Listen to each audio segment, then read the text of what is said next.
Arquetipos.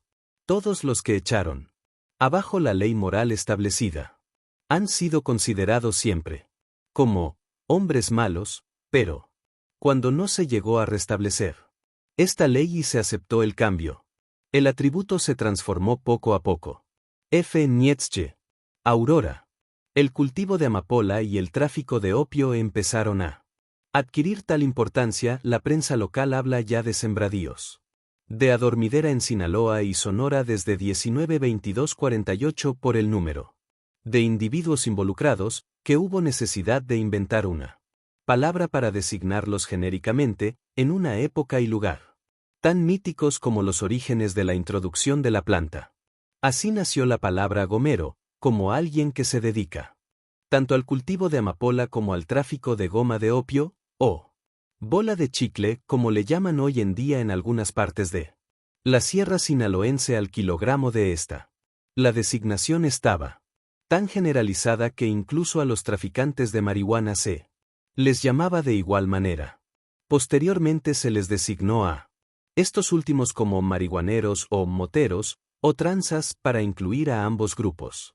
Sin intenciones peyorativas, hasta en la prensa se hablaba de los equipos deportivos de una colonia en el norte de Culiacán, que todavía es espacio de transición entre el campo y la ciudad, como los gomeros de Tierra Blanca.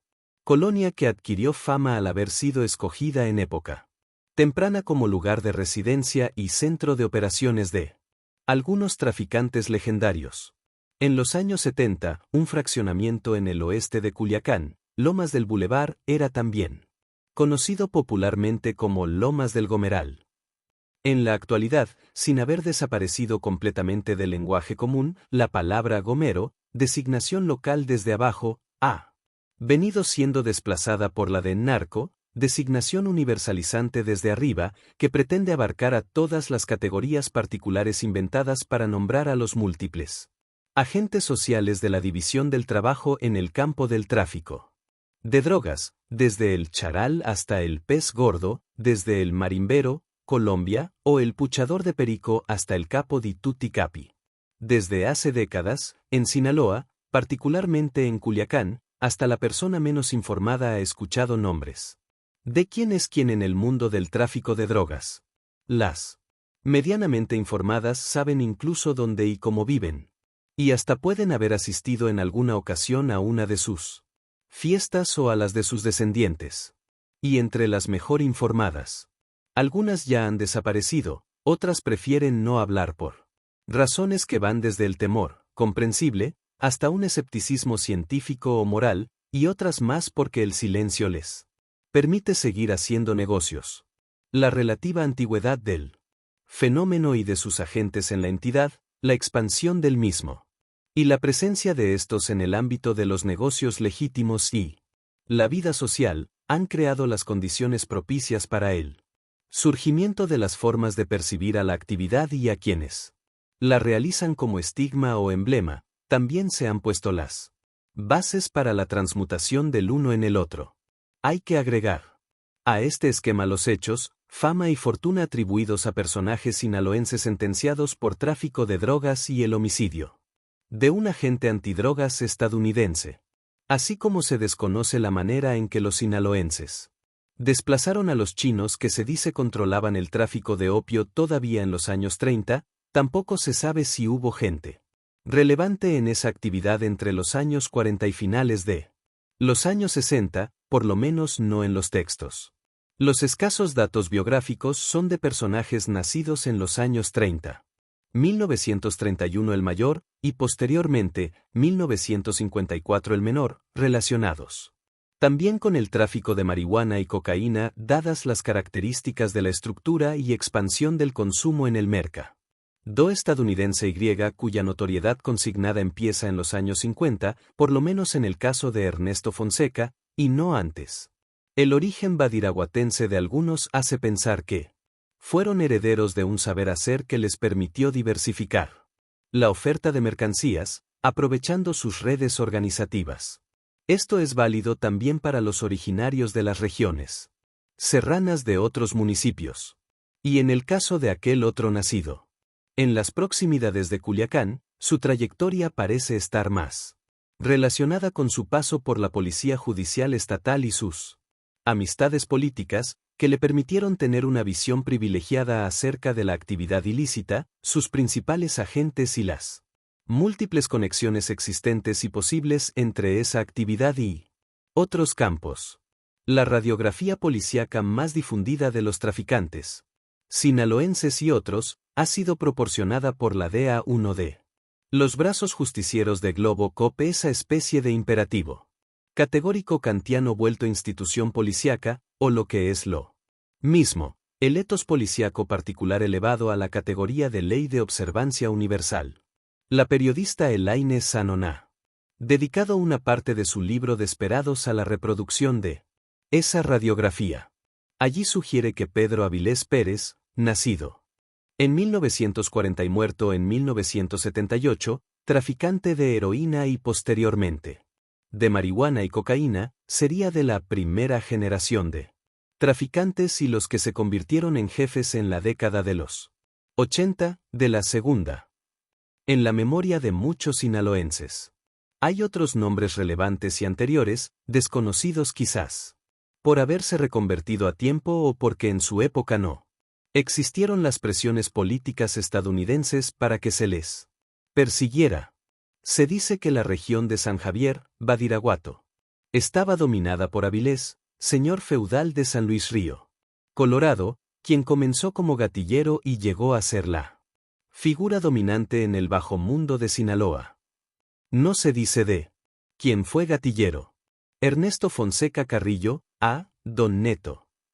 Nacido en el municipio de Badiraguato en 1931, habría sido su tesorero y Rafael Caro Quintero, La Noria, Badiraguato. 24 de octubre de 54, habría comenzado su carrera al lado de Avilés cuando tenía 12 o 13 años. La autora describe a los traficantes mexicanos como miembros de una especie dura y temeraria y a los sinaloenses como seres alejados de las formas civilizadas, por lo tanto clanescos, violentos, salvajes e impulsivos, además de iletrados y provistos de agudeza intelectual. Sus placeres, comida, tequila, mujeres y armas. Don Neto, un sujeto primitivo aunque no tonto, le recuerda la imagen del viejo bandido, del bandido montañés, mientras que Caro Quintero es descrito como cara de niño, precoz, el más audaz del grupo, empresario natural, empresario iletrado, alguien que se viste como gigoló acapulqueño o símil de cowboy y gusta mostrar joyas de oro y diamantes en su cuello, dedos y muñecas. Pero sobre todo es un punk, en el sentido peyorativo y policíaco del término. Pues así lo emplea la autora frecuentemente, un sujeto que apenas comenzaba a apreciar el whisky escocés y sin el sentido del humor de un Fonseca. En resumen, más cercanos a la naturaleza que a la cultura. A Miguel Ángel Félix Gallardo, Bellavista, Culiacán, 1946.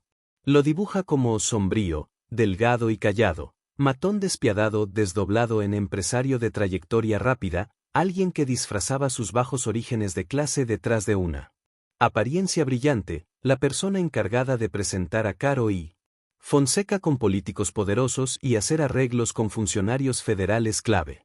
También como el traficante de cocaína más grande de México y uno de los más grandes en el hemisferio occidental. Tan poderoso como los jefes de Medellín. Habría que precisar que solo con una diferencia de 950 a 2.950 millones de dólares menos, según cálculos de Forbes 1987 respecto a los colombianos y datos publicados por la prensa mexicana en el caso de Félix Gallardo, a escoger entre la tesis de la subvaluación y la de la exageración. Además, los estudios secundarios y comerciales de Félix Gallardo, proceso, número 650, no corresponden al perfil educativo atribuido por la autora a todos los traficantes sinaloenses, y tampoco menciona las posibles excepciones a la regla que establece. Según el periodista Francisco Ortiz Pinchetti, la carrera de traficante de Félix Gallardo empezó al lado de Eduardo Fernández, Don Lalo, el capo de la época, hoy viejo y retirado, a finales del gobierno de Leopoldo Sánchez Elis, su amigo, padrino y primer protector, con quien trabajó como guardaespaldas de sus hijos cuando era agente de la Policía Judicial del Estado. En regímenes posteriores creció incesantemente. Y llegó a la plenitud en el sexenio de Antonio Toledo Corro. Estaba relacionado con el mundo de la política, de los negocios legítimos y de la cultura. Lo describe como un tipo hábil, sagaz, discreto, refinado e insólitamente austero. Bien vestido. Nunca hizo ostentación de sus riquezas. Evitaba los escándalos, se movía como lince. En su medio, dice, ganó fama de astuto e inteligente, pero inflexible y duro. Y según la menor de sus hermanas, fue siempre una persona educada, fina, decente. Nosotros venimos de una familia decente, bien constituida. No somos guarachudos. Hay también quienes lo recuerdan como un muchacho serio y avispado, trabajador desde muy chico. Fue comerciante ambulante entre las rancherías, Proceso número 650, y según otras fuentes en algún momento trabajó como quemador de raíces, actividad necesaria para la construcción de caminos. Después de su captura, 8 de abril de 89, el mismo individuo así descrito por los periodistas apareció ante las cámaras de la prensa y la televisión nervioso, agotado, despeinado y demacrado, al igual que otros antes que él.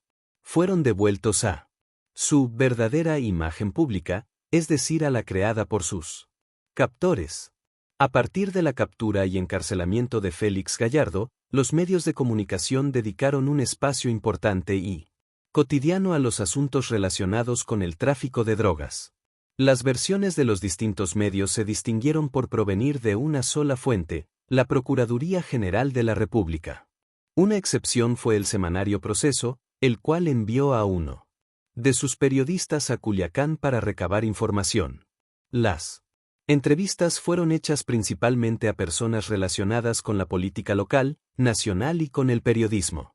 El ciudadano común solo apareció a través de una hermana de Félix Gallardo. El multiplicador lexicológico narco inspiró como nunca a los redactores de los diversos medios de comunicación. Aparecieron los mininarcos, los narcosatánicos, los narcobanqueros, los narcopolíticos, el narcosantón, la narcoestética, etc. Una ausencia notable fue la de los narcoterroristas y la narcoguerrilla, entre otras categorías clasificatorias posibles y comunes en los discursos oficiales de otros países. Se enfatizaron los nexos de Félix Gallardo con el cártel Medellín, es decir, con una presunta corporación extranjera de la droga, y se limitaron sus relaciones internas a los funcionarios menores. Fue como si entre líneas se le estuviera diciendo al gobierno estadounidense que sería pedir demasiado ir más arriba en la jerarquía, como si por encima de él no se encontrara nadie más.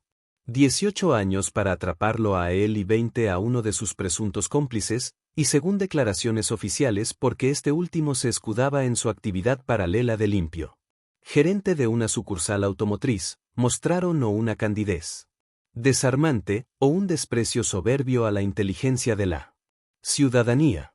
Como actividad ilícita, el tráfico de drogas está condenado a la clandestinidad, más o menos relativa según la región del país. Pero existen signos exteriores de reconocimiento, producto de trayectorias sociales comunes a ciertos grupos, que son percibidos por otros como típicos de quienes se dedican al tráfico de drogas, enriquecimiento rápido de quienes antes no tenían nada, o tenían muy poco, o cuya actividad anterior conocida no les habría permitido alcanzar esos mismos niveles de riqueza, por lenguaje, vestidos, joyas, autos, casas, armas, guardaespaldas, música, etc. Y no hay necesidad de ir a Colombia para encontrar los elementos que conforman las trayectorias sociales, el estilo de vida y la estética particular de los traficantes. La captura de traficantes famosos es también un acto de poder simbólico. Se combate al mal, se protege a la sociedad, caer algunas cabezas plebeyas, Se crea al enemigo y se trazan los límites conceptuales y sociales que hay que tomar en cuenta. Para identificarlo. A cambio se espera el reconocimiento, el respeto, la fe, la fides, el depósito de la confianza o la desposesión a través del tutelaje. Los héroes actuales no hay que buscarlos en el cine, las novelas o las historietas, sino en la PGB. Y en una élite político-burocrática que se atreve a rebasarlos límites sin desbordar los autoimpuestos que sus homólogos de otros sexenios no traspasaron. Los villanos, entre aquellos que empezaron a competir de alguna manera por las posiciones ocupadas por esa élite, o que empezaron a crear relaciones de poder paralelas en los campos económico y político, sin dejar de lado la formación de una especie de ejército privado, que, contrariamente a los sicarios colombianos, fue reclutado dentro de las mismas corporaciones policíacas, o visto de otra manera. Simplemente se reorientó la función de estas. Ante el riesgo de feudalización del poder, la reorganización del control en campos de disputa por un poder aún más centralizado. La paradoja de quienes se dedican a traficar con drogas prohibidas es que no actúan completamente en la ilegalidad, pues para realizar sus actividades en forma plena recurren a aquellos que representan la autoridad encargada de perseguirlos. O no, quienes no necesariamente son objeto del mismo trato. Los que representan la autoridad y se convierten en sus cómplices.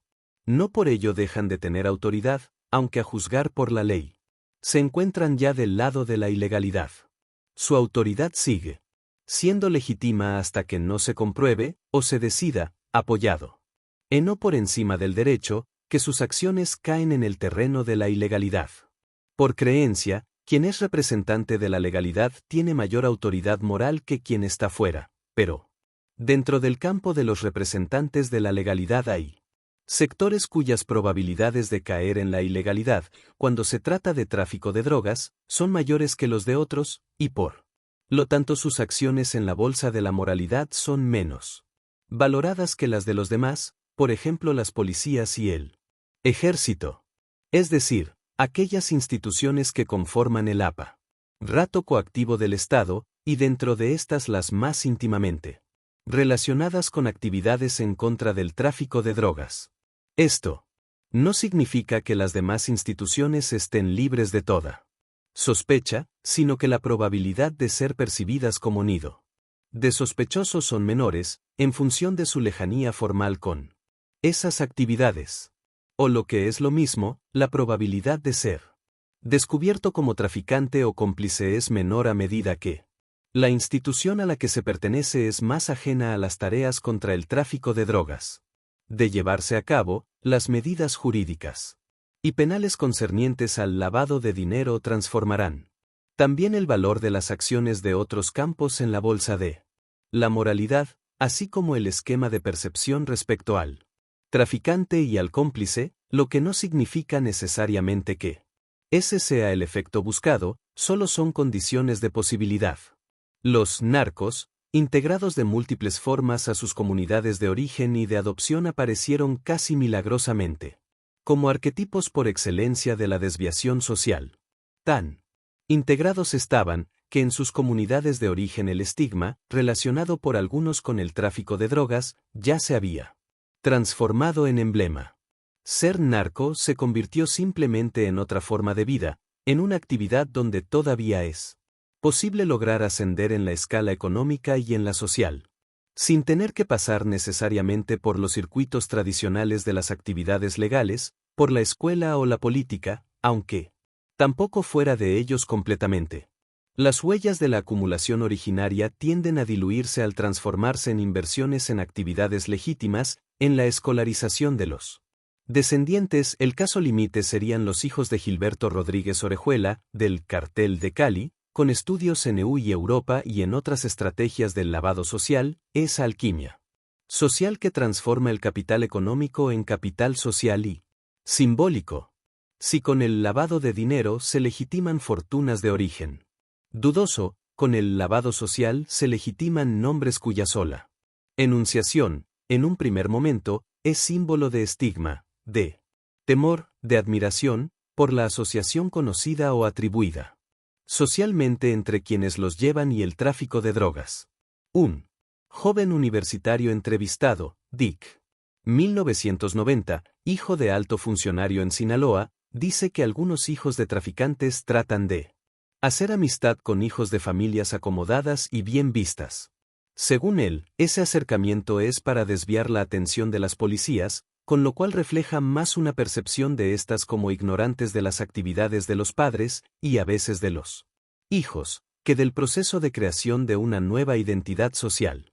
La aparición de padres e hijos, a quienes se atribuyen relaciones con el tráfico de drogas, en las páginas de sociales de los periódicos, los matrimonios oficiados por altas autoridades eclesiásticas de Culiacán, la apertura y el anuncio a través de todos los medios de negocios legítimos, en fin, todas aquellas estrategias de presentación pública de sí mismo y de las actividades que se quieren resaltar, forman parte de ese proceso de lavado social, que al igual que el lavado de dinero es una de las mediaciones para la transmutación del estigma en emblema. Los capitales, independientemente de su origen, parecen destinados a encontrarse y fusionarse. La saga de El Padrino no es completamente ficticia. En la galería de retratos hablados de Sanon destaca también Manuel Salcido Uceta, a. El Cochiloco, San Juan, San Ignacio, 21 de octubre de 47, alto, blanco y de ojos azules, quien habría trabajado de joven como mesero en el conocido restaurante Mazatleco La Copa de Leche. Afirma que controla el tráfico de marihuana, cocaína y heroína en el sur de Sinaloa. El libro fue publicado en 1988 y Salcido asesinado en octubre de 1991. Lo caracteriza como el más sádico, rodeado de pistoleros vestidos con costosos atuendos de vaquero y armados con AK-47. Señala que tiene inversiones en hoteles, cines, restaurantes, cantinas, comercios, etc., y que la captura de sus paisanos lo convierte en uno de los jefes más importantes y temidos de México. O como decían algunos sinaloenses, adquirió un valor intrínseco, y sugerían que si no lo habían capturado era porque se prefería negociar con el que con 10 o más desconocidos. A principios de 1974, agentes de la PJF, a quienes se afirmaba que el Cochiloco había pagado 250,000 pesos por el trabajo. Secuestran, asesinan, despedazan, queman y entierran cerca de Mazatlán a 6 jóvenes. Entre las versiones que circularon, se decía que una de las víctimas tenía supuestamente información comprometedora contra Salcido. Otra, que éste responsabilizaba a uno de ellos por el atentado que había sufrido, y en el cual había sido herido, el 11 de septiembre de 1973 cuando se dirigía a sus dominios de San Juan, en el municipio de San Ignacio. Otra más afirmaba que se trataba de un enfrentamiento entre gomeros, particularmente entre la banda de Salcido y la de Braulio Aguirre por el control del tráfico de drogas en el sur de Sinaloa. El 14 de febrero de 1974, el Cochiloco y varios miembros de su banda son capturados en Guadalajara, en una casa de la colonia Chapalita donde estaban escondidos. Posteriormente fueron trasladados a Mazatlán y luego a la cárcel de Culiacán donde se les dictó auto de formal prisión el 22 de febrero de 1974. Fueron procesados por asociación delictuosa, secuestro, homicidio e inhumación clandestina, no por tráfico de drogas. La noche del 9 de noviembre de 1975, el Cochiloco y varios de sus secuaces, con la ayuda de unos celadores y previo pago de $500,000 de pesos, se escapan de la cárcel de Culiacán. La leyenda empezaba a consolidarse. Personas entrevistadas en Mazatlán, 11-17-12-90, recuerdan en particular los años 84 a 87 como los de principios de los 70 en Culiacán. Se decía que los traficantes, particularmente el Cochiloco, eran dueños de la ciudad porteña. Hubo incluso quienes se sorprendieron cuando fueron capturados Caro Quintero, Don Neto y Félix Gallardo, y la prensa habló de ellos especialmente del último, como más importantes que Salcido o Comandante Martínez, según la credencial de la Policía Judicial de Jalisco que ostentaba. En Mazatlán, muchos creían que este era el más importante. En el mismo periodo, algunos chicos de la prensa y publicistas mazatlecos tuvieron reuniones con Salcido, generalmente monólogos y a veces sesiones de preguntas y respuestas. Quien hablaba de su vida pasada y presente. Nunca hacía referencia explícita a él mismo como traficante de drogas. Trataba de mejorar su imagen diciendo que en un principio se vio obligado a la violencia porque le mataron a familiares, pero que en ese momento estaba dedicado a sus negocios legítimos. Mencionaba sus disgustos cuando se hablaba mal de él en la prensa, su gusto por los corridos donde se le nombraba y la ayuda proporcionada a grupos musicales. Comentaba incluso la atracción que sentía por una actriz costarricense que acababa de ver en una película mexicana. La actitud de los asistentes era deferente. Cuando alguien se atrevía a hacer una pregunta incómoda o más precisa, era sancionado por sus mismos colegas. No fueron raros los casos de periodistas que empezaron a consumir cocaína hasta provocarse problemas de salud. C. Afirma que la droga era facilitada por gente del Cochiloco. Algunos hablaron negativamente de Salcido por su fama de sanguinario. Decían que los asesinatos que se le imputaban tenían generalmente una marca inconfundible, los cuerpos aparecían destrozados y empacados en bolsas de polietileno, incluso en la plazuela frente a la catedral, en pleno centro de la ciudad. Asimismo, comentaron que el Indio, uno de los hombres fuertes de Salcido que comparan con aquel personaje mal encachado de las películas mexicanas de vaqueros que siempre decía, ¿nos lo echamos, jefe? Frecuentaba las oficinas de la Policía Judicial Estatal como si fuera su titular. Además, cerraba restaurantes y cantinas para parrandear con sus amigos y regalaba cocaína a los policías amigos, quienes hacían cola para darse un pericazo. Este personaje encañonó públicamente frente a una conocida discoteca en Mazatlán al entonces presidente municipal José Ángel Pescador. Poco después del incidente, el Indio apareció muerto por el rumbo de Tepic.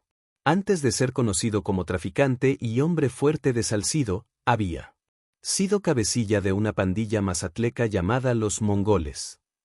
La historia y los detalles de esa forma contemporánea de acumulación originaria que hace aparecer grandes fortunas en poco tiempo, no circulan más que en pláticas privadas o tal vez en archivos policíacos secretos, pues nadie en México ha entrevistado jamás a ningún personaje poderoso del tráfico de drogas que haya narrado su propia trayectoria abiertamente. En Mazatlán, al momento de las entrevistas, había quienes pensaban que conociendo la egolatría de Salcido era probable que éste aceptara algunas, si alguien se animaba, con miras a la publicación de su biografía.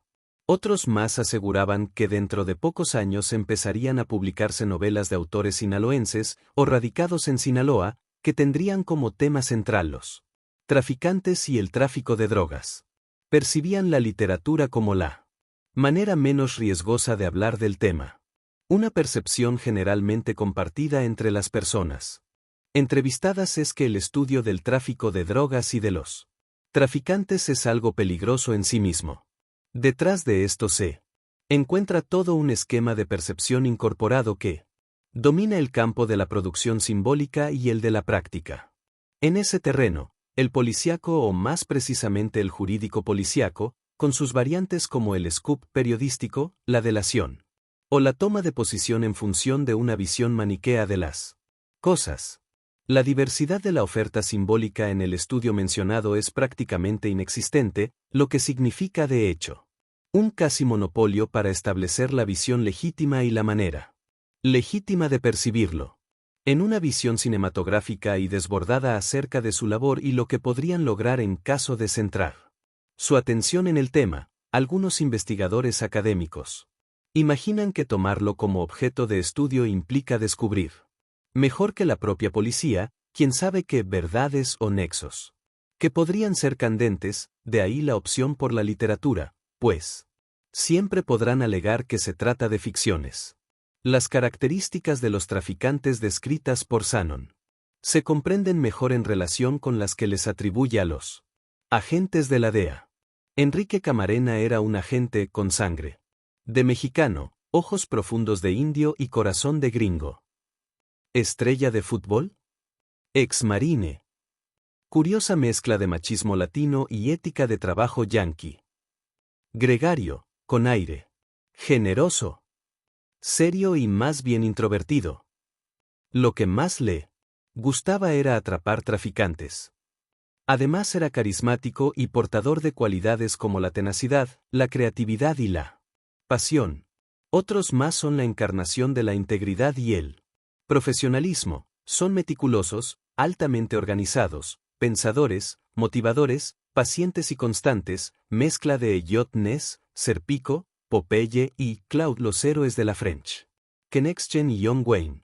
Lo contrario de sus homólogos mexicanos a excepción de Florentino Ventura, un personaje temible, con ojos rasgados y el rostro feroz de un guerrero azteca, quienes habrían realmente organizado y asesorado a los traficantes sinaloenses y mexicanos en general la entonces Dirección Federal de Seguridad, DFS, como el antecedente histórico de todos los cárteles de la droga conocidos. Características opuestas sobre todo a las atribuidas a traficantes, como José Contreras Ubías, con fama de ser el tipo más malvado de la frontera, quien alguna vez posó empistolado para una fotografía como un Pancho Villa moderno. O Alberto Sicilia Falcón, un extravagante cubano bisexual, un anormal sexual, quien al parecer reuniría en una misma persona tres taras o rasgos estigmáticos, cubano, traficante y bisexual. Con un esquema de percepción similar al de Shannon, en México han circulado algunos relatos donde se construyen las características de agentes míticos.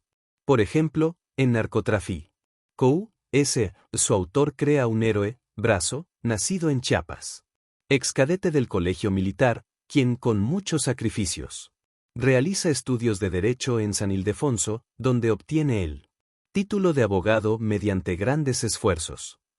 En la Escuela Nacional Preparatoria, ENP, conoce a quien posteriormente será su patrón. Brazo es un agente incorruptible de la Policía Judicial Federal, estoico y sin compromisos amorosos, pero hombre pues seduce sin mucha dificultad en el más puro estilo James Bond, un estadounidense de físico despampanante.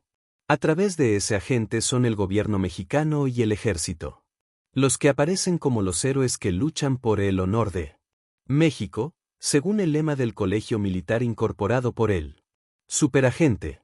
Y por si fuera poco, el agente mexicano y su contraparte estadounidense, el Rápido Azul, cooperan como hermanos siameses, al igual que antes de ellos lo hicieron Pepe Tortilla y Buck Buxotny, solo que en un plano de igualdad en cuanto a sus atributos, no como los descritos respecto a los dos últimos, este mexicano, de Sonora, gordo y de aspecto estúpido, y su compañero, un texano alto, delgado y de mirada plácida.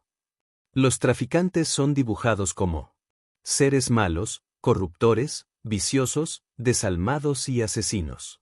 El primero es un relato a medio camino entre la novela, el periodismo y la información policíaca, y el segundo parece guión cinematográfico de western fronterizo arquetípico. Novela o periodismo novelado, la posición de los autores y sus fuentes de información los llevan a reproducir una visión donde combaten los policías héroes contra los traficantes villanos. Contrasta esa visión idealizada de los agentes policíacos con la percepción compartida por ciudadanos entrevistados en Culiacán y Mazatlán. Nadie habló nunca de problemas con gente conocida como traficante, lo que no significa evidentemente la ausencia total de problemas entre traficantes y otras personas ajenas al tráfico de drogas. Los problemas se presentan más seguido con las policías, especialmente con la Judicial Federal.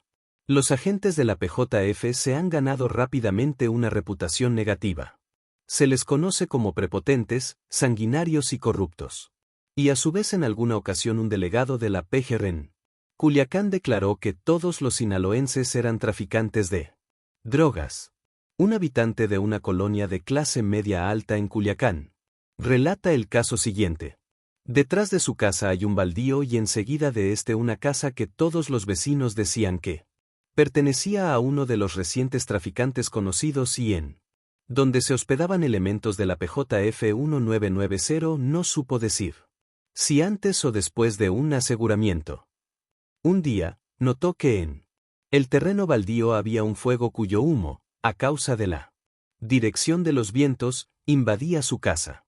Cuando llegó su esposo fue a ver de qué se trataba, estacionó su camioneta frente al baldío y desde allí empezó a observar, inmediatamente. Salieron los agentes de la PJF con armas de alto poder, lo encañonaron y le ordenaron que se bajara del vehículo, lo cachea. Ron y le preguntaron qué hacía allí.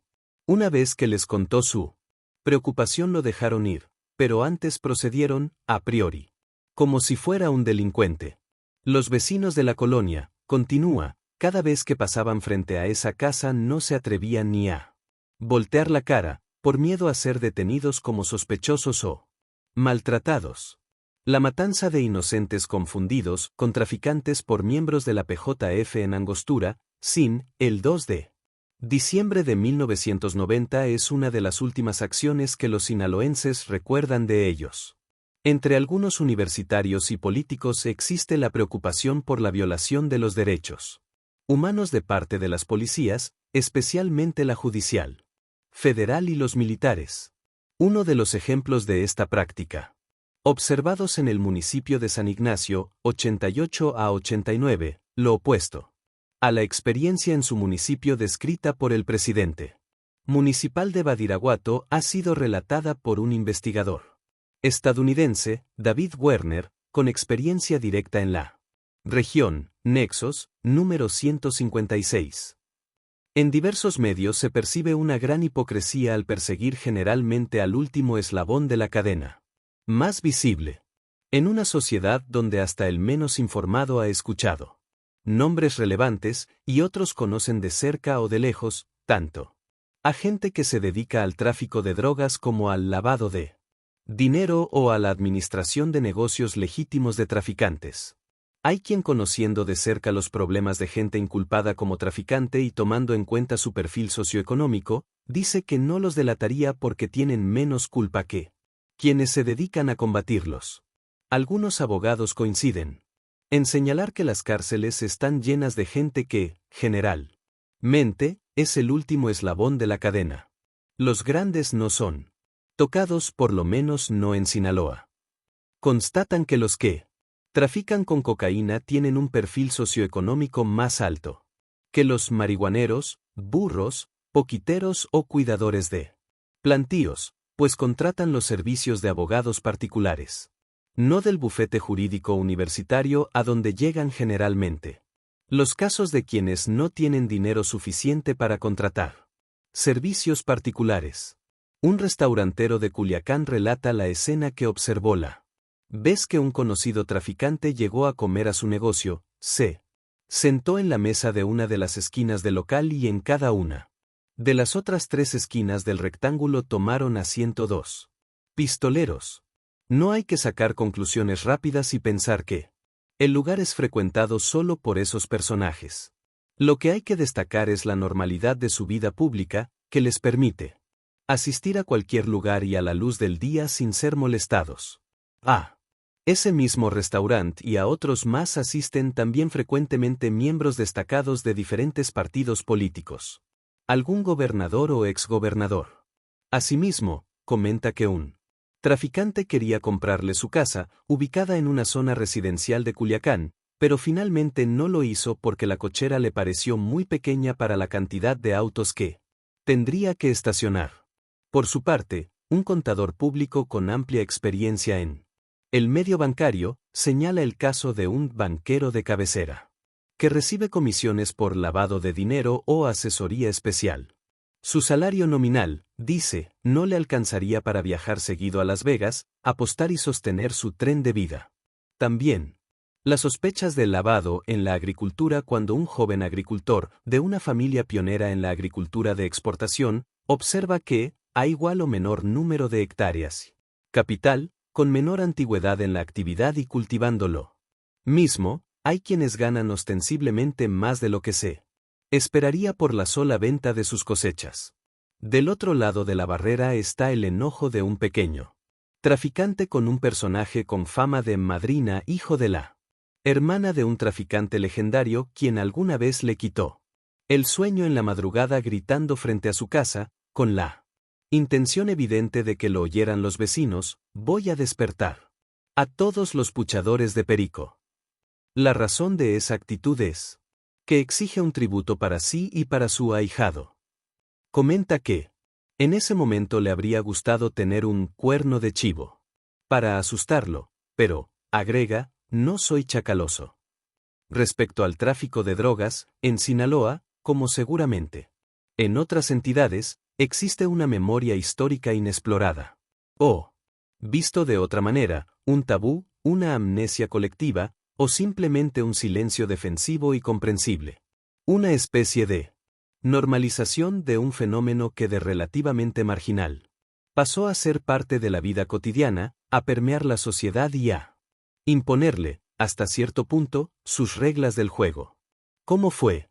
Y sigue siendo posible cultivar las plantas prohibidas en zonas y en cantidades que no pueden pasar desapercibidas, al igual que el aterrizaje de numerosas avionetas cargadas con cocaína, sin sospechar un encubrimiento? ¿Cómo esconder o lavar las estratosféricas sumas de dinero recibidas por el tráfico de drogas, sin pasar por los circuitos económicos y financieros legales, o lo que es lo mismo sin complicidades? ¿Cómo no darse cuenta del surgimiento de riquezas inexplicables? ¿Cómo no dedicarse al cultivo o tráfico de drogas cuando, para un iniciado, las ventajas de vivir fuera de la ley son mayores que las de vivir dentro? ¿Cómo, en esas circunstancias, la gente común diferencia a los buenos de los malos?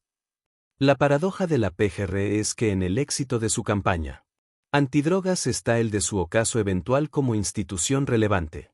Aun cuando sus actividades no estén limitadas a ese terreno, el peso dado a ella la hace aparecer como si esa fuera su única razón de ser.